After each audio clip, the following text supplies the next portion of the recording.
سورہ بقرہ آیت نمبر 24۔ اعوذ باللہ من الشیطان الرجیم، بسم اللہ الرحمن الرحیم۔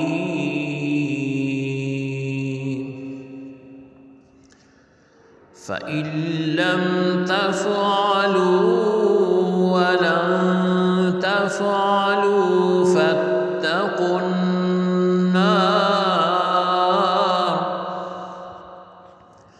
فَاتَّقُوا النار التي وقودها الناس والحجارة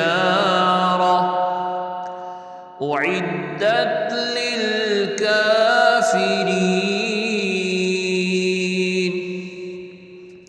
لفظی ترجمہ ہے فا پھر، ان اگر، لم تفعلوا نہ کیا تم نے، وا اور لن تفعلوا ہرگز تم نہ تم کرو گے، فا پس اتقو ڈرو، النارا آگ سے، التی جو کہ، وقودو ایندھن، ہا اس کا، الناسو انسان، وا اور، الحجارت پتھر، اعدت وہ تیار کی گئی، لی واسطے، الکافرین کافروں کے۔ بامحاورہ ترجمہ ہے پھر اگر تم ایسا نہ کر سکو اور ہرگز نہ کر سکو گے تو اس آگ سے بچو جس کا ایندھن آدمی یعنی کافر اور پتھر یعنی ان کے بت ہیں جو کافروں کے لیے تیار کی گئی ہے۔ آیت مبارکہ کی تفسیر میں فرمایا گیا وقودها الناس والحجارہ کہ اس کا ایندھن، اس جہنم کا ایندھن آدمی اور پتھر ہے۔ اس آیت میں آدمی سے کافر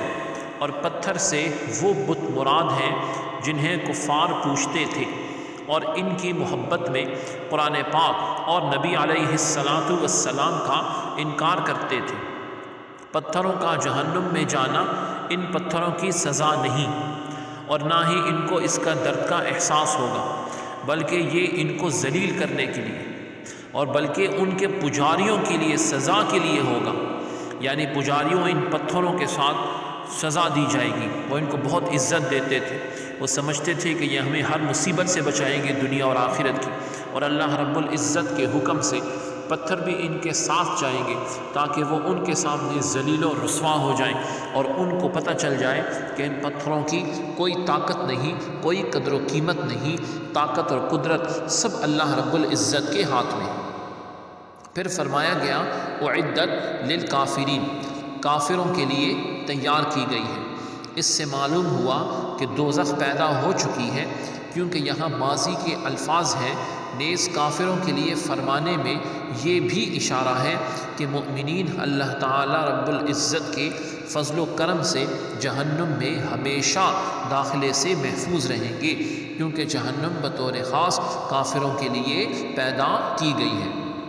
اور بعض تفاسیر ہیں، تفسیر ابن کثیر ہے اور معارف القرآن ہے، ان کا مطالعہ کیا جائے تو پتہ چلتا ہے کہ جہنم 7ویں زمین کے نیچے ہے، اور جب قیامت قائم ہوگی تو ہر زمین جو ہے یہ آگ بن کر جو ہے ان کے پانی وغیرہ آگ بن کر آخر میں جہنم کا حصہ بن جائیں گے۔ اللہ رب العزت ہمیں اس سے الامان باللہ، اس سے امان نصیب فرمائے۔